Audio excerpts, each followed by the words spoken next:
नमस्कार किसान भाइयों, मैं सरिता मीणा, सीनियर एग्रीकल्चर सुपरवाइजर अलई। मेरे यूट्यूब चैनल स्मार्ट फार्मिंग में आपका स्वागत है। तो किसान भाई, आज हम आपको बताएंगे कैसे आपने अपनी मृदा का संतुलन खो दिया है, कैसे अपनी मृदा पहले काम करती थी और उसका आपने कैसे दुष्प्रभाव करके तरह तरह की दवा डाल के उसका कैसे नष्ट कर दिया है। तो आज हम आपको बताएंगे वन की और जंगलों की खेती कैसे होती है। ऐसे ही हमारे खेती में होता था, तो आपने उसको कैसे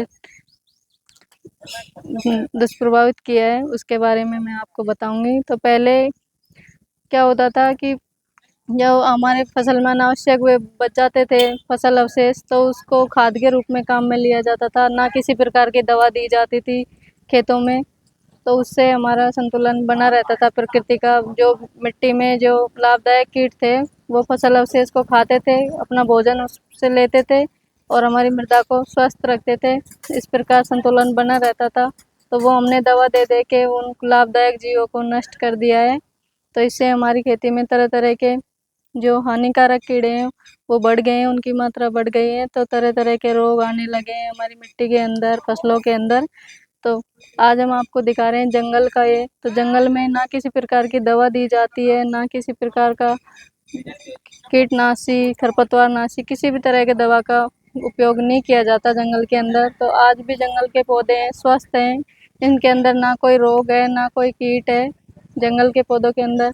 क्योंकि इसमें अनावश्यक जो खरपतवार उगता है जंगल के अंदर, वनों के अंदर, तो वो खाद का कार्य करते हैं। पेड़ों की पत्तियां जो गिरती हैं धरती पे, तो वो भी धीरे धीरे सड़ गल के एक खाद का कार्य करती है। मृदा में जो लाभदायक कीट हैं वो अपना भोजन लेते हैं इनसे और पौधों को नाइट्रोजन, फास्फोरस उपलब्ध कराते हैं।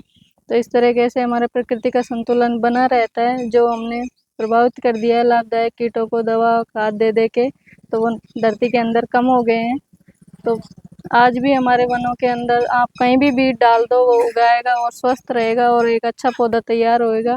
तो प्रकृति का संतुलन बनाए रखें, कम से कम दवाओं का उपयोग करें। धन्यवाद।